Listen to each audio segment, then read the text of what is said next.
and got Javier's. It's really good Mexican. They had great tequila, great mezcal.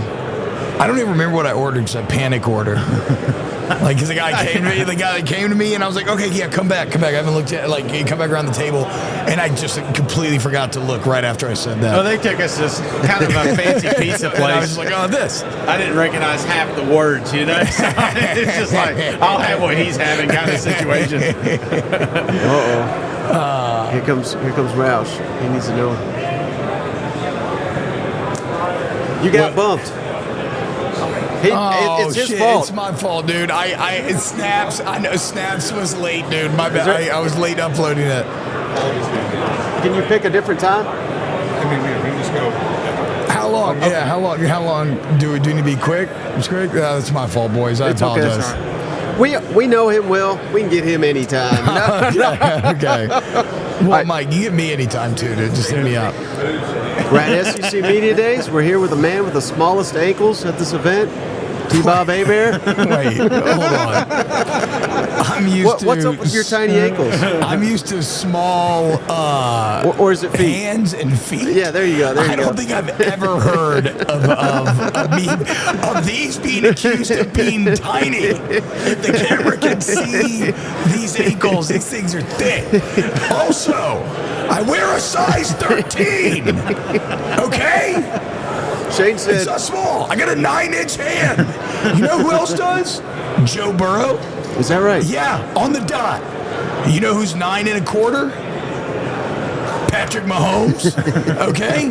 So back off. You're right in that caliber of athlete, yes, by the way. Exactly. Is that how you compare them? We're the 9-inch kings. We were looking for you. You know, you're supposed to... Well, first of all, you canceled our original time, and then you switched it, and you killed Nick Roush there. Yep. But we were looking for you, and Shane said, well, you usually hear T-Bob before you see him.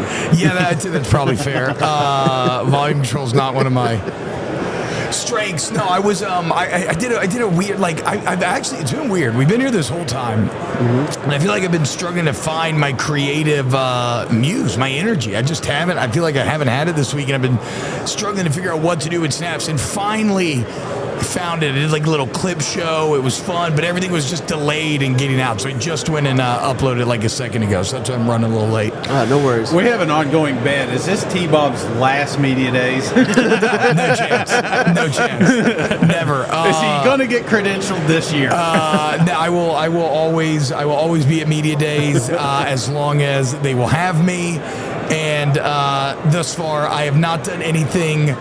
What did the referee say about Horns Down? Offensive to would you do it in a general mall? society? Yeah. Yes. I do not believe that I've done anything this trip that would be out of place at a mall.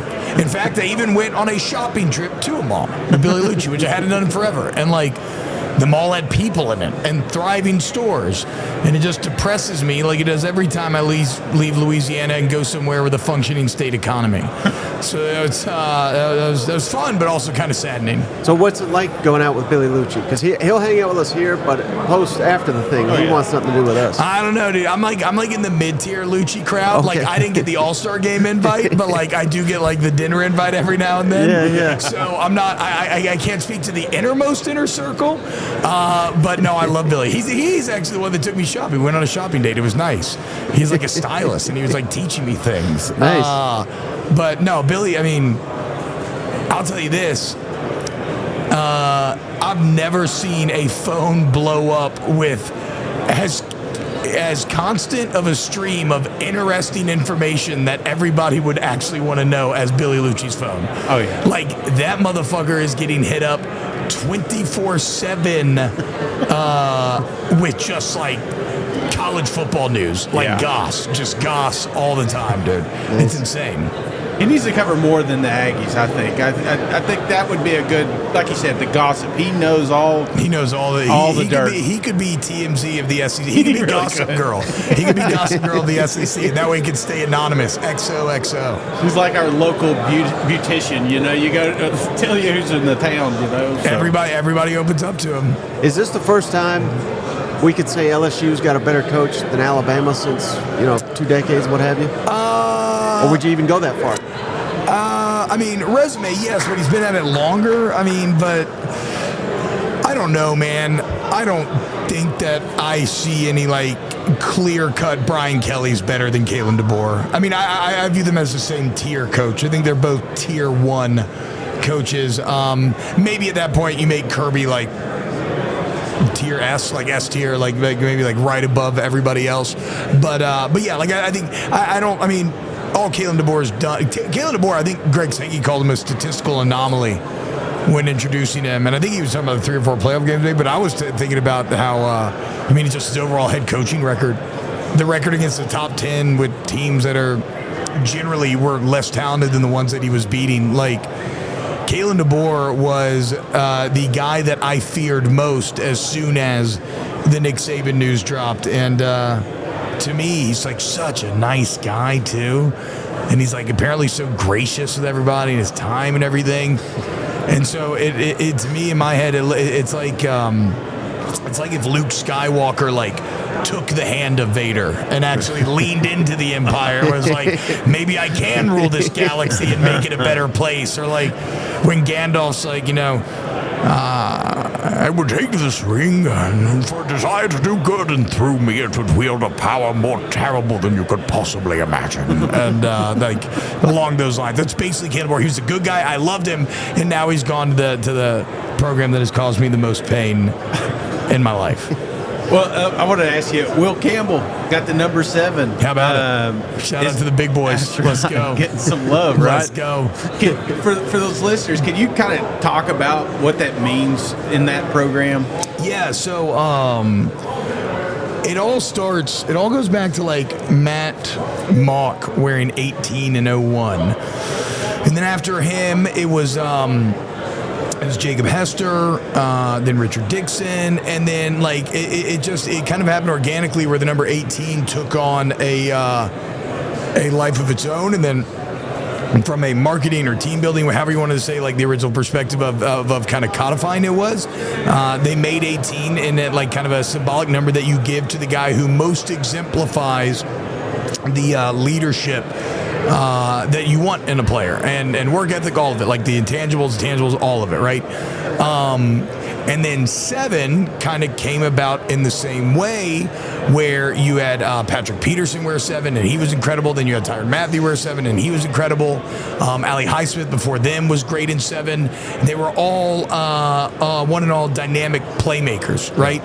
And so 7 kind of became just like the most badass player, like the guy who's going to make the most plays, versus like whereas 18's more like like I said, a little bit of everything. So it shows you just how dominant Will Campbell is, that they chose to give him the number 7 for sure. It's like the playmaker. Dude, you got so many jobs. I don't even know if you know how many you got, but is your favorite one, or maybe I'll phrase it this way, my favorite one of yours, and I like all of it. Of course, I've done a lot of work with him, so go check it out. But what's it called? Whiskey and Wine. I thought you were going to say Rivals Down. I thought this was all a shameless plug for me and you doing Rivals Down South. Yeah, no, Whiskey and Wine. Actually, I don't know if you've seen this, Shane. They do post game at a bar. Oh yeah, and they get shit housed, and they just say it's totally unfiltered. It's great. That's my kind of space. I used to get shit housed. Now I get a targeted level of inebriated, right. Because when I first started, I had a couple where like it's kind of brown out, and then I was like, oh man, that's shameful. Kind of like there was a Kentucky game where Kentucky just beat the shit out of LSU, right? And I think I drank a 5th of mezcal during the game. It's like burning cigarillos the whole time. It was a bad. It was a little too far. Now I drink 1 double mezcal per quarter, and that gets me right where I need to be to break down the game. Do you ever go into that saying, man, I could lose some jobs or anything like that? Or I used to, because I got a lot of insane tape out there in terms of things that I have said. But in a kind of ironic way, it wasn't until I started doing that more opportunities started to come my way. So I just kind of now operate under the assumption that, look, man, you just be yourself, and right. And if it's not for someone, that's fine. It's not for someone, and then it'll hopefully create opportunities in other ways. Hey, Whiskey and Wine's a 2-time LAB, it's the Louisiana, Media Awards, 2-time LAB Award winner for Best Digital Show, back-to-back. Nice. Working on a three-peat this fall. Well, that's the thing, man, because I'm surprised more people don't do that. Because, I mean, again, no disrespect to anybody here, but it's a lot of the same questions, it's the same yada, yada, yada. I think we do so well because we're completely different than almost everybody agree. here. I agree. And that's a different show, and that's a show I think every LSU fan can watch and relate to you guys. Well, and it's just, I mean, bro, we're very upfront about it. It's like going to see a rated R movie, right? I mean, shit should exist for adults as well. Like, I host a daily radio show. I don't curse ever. I've never cursed on air. Yeah. Like, so I know how to back it up. But, like, yeah, if, like, you go to a rated R movie, I want to see blood. I want to see sex. I want to see funny, dirty jokes and cursing. Like, that's kind of why I'm there, if it's all well executed and great. So I it's, think it's that's the why- same deal. It's like the thing that we have the most female listeners to as well. Really? Yeah, because it's just, again, it's mainly trying to be funny. So it's like, it's not, it is about the game. And look, we all know that there's, everybody loves college football in the South. Male, female, it's, everybody fucking watch Saturday. So it's something that everybody can react to. And we don't have to go to, we're not going too deep in it. We're definitely talking about the game and reacting to it. But it's just a more relatable show, I feel, for no matter how deep into the actual game of football you are or not. Yeah. Well, you're at a bar. You're talking about LSU football. The funniest dude was one time we had an IV company sponsor that week's episode, and so I was just sitting there dying laughing as we're starting the show because they were giving us live IVs. So they did it on air. They're like tapping us up, and I'm like, man, I am living the local radio dream. I have a mezcal in hand, cigar in the other. I'm getting hydrated as I'm getting drunk, and I'm sitting here talking about the LSU football game that just ended. It was like a real surreal moment of this is how again, to go back to Lord of the Rings, Boromir tells Faramir after they win the Battle of Osgiliath, may only be in the extended edition of Two Towers, but he's like, today this is a good day. And every now and then you have those moments where you're fully aware of man, this is actually a very good day. This is a good time, a good moment. And being IV'd up in the middle of that show that day was definitely one of them. He's making me want to watch Lord of the Rings again. You know? Yeah, bro. I mean, Lord of the Rings is I'm obsessed. I had 1 year, in one calendar year as a child, I saw Spider-Man 2 5 times in theaters, Attack of the Clone 5 times in theaters, and Two Towers 5 times in theaters, which I always thought was really interesting that all three of those middle part of these trilogies came out so close to one another. Well, that's what we did. Matrix. We went and did the Matrix every Christmas when it came out. Yep. Did you like the reboot? I think I liked it a bit more than most, but no, I mean, I didn't love it, to be honest. Yeah. I love the first two Matrix movies. Yeah. I think Matrix 1 is kind of a masterpiece, and it's kind of obvious as to why. And the thing is, Matrix 1 is accepted as such. I'm a bit of a Matrix Reloaded hardo in that I think Matrix Reloaded is actually fucking incredible. Yeah. And people can try to, you could try to be like, people kind of want to be like a highbrow with it, like the architect's like lowbrow philosophy, and you're like a college stoner being like, oh, it's so deep. But no, it's a badass, incredible action movie, and I do enjoy the philosophy of it. And anytime I used to get really, really hammered, and still do a lot of times, I watch the 30-minute action scene that starts in the Merovingian's mansion when he stops all the bullets that are coming on, and he's like, hey, another one to you, whatever. And then and it goes all the way to Neo flying and scooping Morpheus off of the 18-wheeler after his agent fight at the end. I mean, that 30 minutes of cinema is up there. I'll put it up against any other 30 minutes. Probably my only... The first 20 minutes of face-off are also fucking incredible. Yeah. To be fair,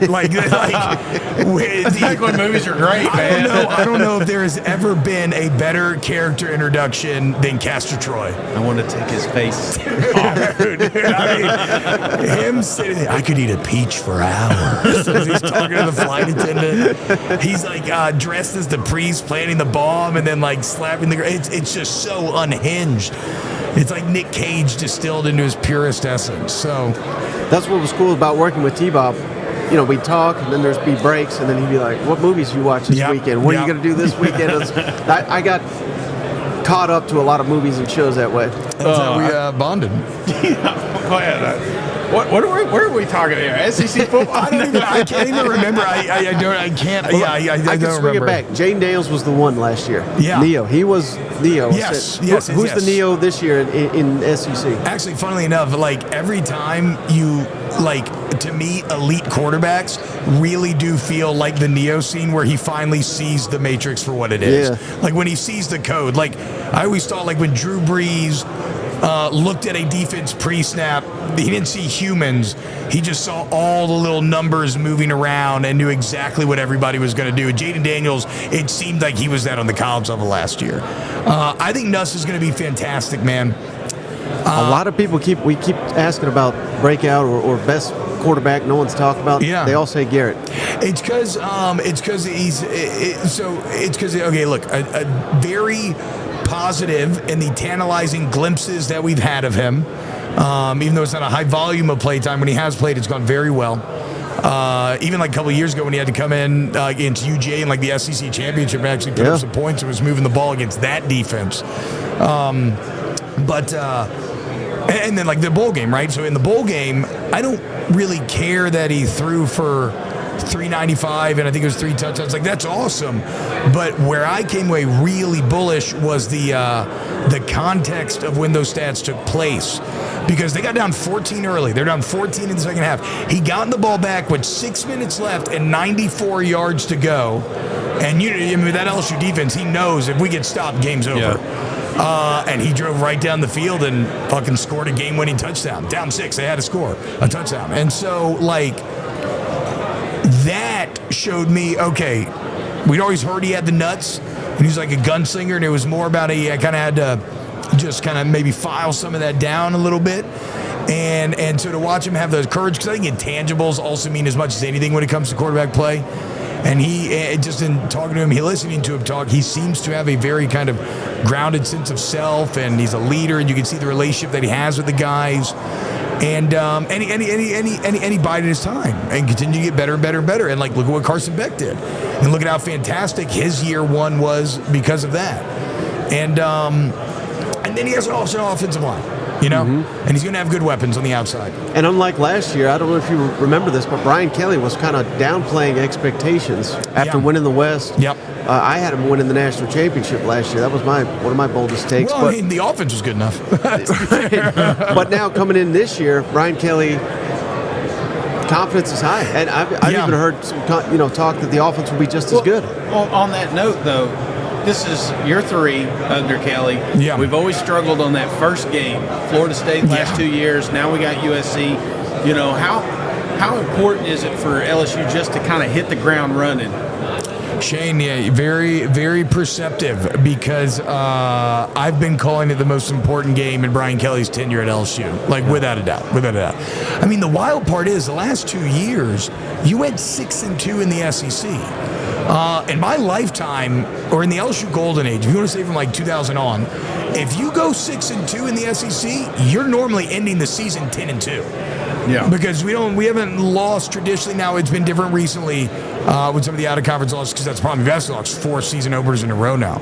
But like 6-2 is something that LSU rarely does, and you've done that. But the Florida State games have just completely discolored the rest of it. Yeah. So it kind of feels like, okay, I mean, if you beat USC and then you manage to do it again, you'll be in the playoff. I think any 10-2 SEC team is going to get into the playoff, and so.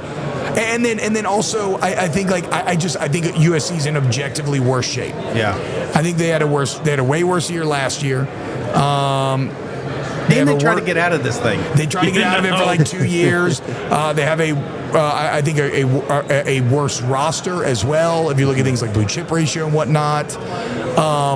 I'm not a Miller Moss believer, and that's not necessarily. I mean, he put up crazy stats in that bowl game, but when I watched it, I don't know, man. It was a lot of kind of throw it up and hope for the best. But who knows? I mean, it's a Lincoln Riley offense, right? Which you always have to respect, and it's always going to be dangerous. But honestly, I think LSU, if they're going to be the team that Brian Kelly, like you said, Mike, says they're going to be going into year 3, and he was very upfront about, look, my teams have traditionally done very well in year 3, then they have to beat USC. Like, you can't beat that team and lose to USC. I do not believe that. And so we'll see. Well, I mean, yeah, like I said, I think it's the most. Oh, and another thing about this game that I do love, though, are the kind of all the narrative stories hanging in the air. Like, I love the fact that both of these guys basically used each other 3 years ago when they made their big splashy switches, right? Yeah. Mm-hmm. Like Lincoln Riley was like, I'm not going to LSU, and then LSU used Lincoln Riley as a decoy to go pursue Kelly, and Riley to everybody sent off with the LSU stuff. And they both get $10 million. They both go to these new schools, and they and now it's year number 3 for both of them. They're trying to prove that they both have Heisman winners. They both had awful defense. They both completely remade the defensive staff. Like, there's a lot of parallels that I find to be fascinating that will all be on the line in Vegas. And it feels like it's heating up for... Dude, is this true? Has Lincoln Riley ever had a team get better than the one he had the year before? Because Jake said the other day on our show that no, every single year he's been head coach, they have been worse than the team that he had the previous year, which sounds right, but I haven't. Was that Baker team in the Rose Bowl? Was that his first year? If so, I think that's accurate. Because I think that was the best team he had. Yeah, that was definitely the Baker team that pushed Georgia to the brink was a great game. God, that was definitely the best team they had. Yeah, and maybe some years, he did as good because obviously he made it with Jalen Hurts back to the semifinal. So I don't know. But the point is, I guess the overall point of that is that there's a growing perception that Lincoln Riley may be a bit fraudulent, and maybe not like. I don't want to go too far. I don't want to be misunderstood. I don't mean fraud. Like the Heisman's, the wins, the playoff appearance. He's obviously very, very good. I just think the idea is that, like, I thought he was just guaranteed his resume is the same. He's like elite no matter what, tier 1. I think, would y'all agree? Or it feels like a lot of people are maybe leaning towards, like, maybe he's not actually tier 1. Well, I'm trying to find out who his agent is because he's doing a hell of a job. Yeah, he's if he is actually it's Trace Armstrong. And it's same as Brian Kelly. The first thing that popped up. Him and Brian Kelly have the same agent. Because Kelly made a joke too right after all this stuff broke about him trying to get out of the game. Yeah, Kelly made a joke about how I know our agent doesn't want us to play this game because no matter who wins, he loses. Yeah. So be honest with me, T-Bob. Would you rather LSU go undefeated and win the SEC this year, or go 11-1 and get to host a playoff game at night, Tiger Stadium? Oh God. I mean, I've allowed myself to fantasize about. I mean, because when's the first playoff? They're December 20th, right? Oh, little cold snap in the air, Christmas vibes all around. Everybody's in a good mood, giving. Kids are pumped out Santa. You're maybe. I mean, if it's at Tiger Stadium, you're out there. You're out there tailgate the night before the game. You're sitting there. You're watching a movie or something. You're getting pumped for the game tomorrow. You got the Christmas tree glowing at the edge of your vision. I mean, that's the good stuff, boys. But